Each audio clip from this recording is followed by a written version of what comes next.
Before the Revolution, most of these farmers in the western part of Massachusetts farmed just enough for their family or to trade locally in a market. But when the Revolution began, the demand for food products increased. So the farmers, being clever Yankees, borrowed money so that they could plant much more of their land than they normally did and began to produce for the market. When the Revolution ended and farming was restored, the demand for this produce dried up. And then these farmers were in terrible trouble because they still owed their mortgage. They were left with very sobering alternatives. First of all, they could have their property sold at auction. And they were fearful, of course, if their property was sold, they would have nothing left. They couldn't support their families. Secondly, somebody could come in and simply seize their cows, seize their land, seize their sheep, whatever. Or third, they could end up in debtor's prison.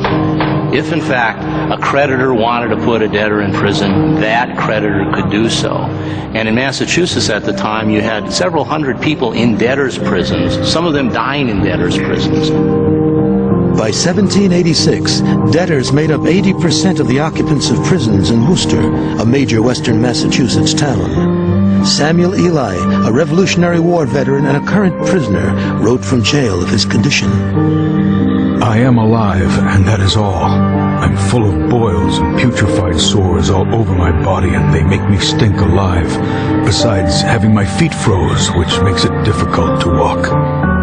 Many people felt these problems were proof that the present form of government was not working. A solution had to be found.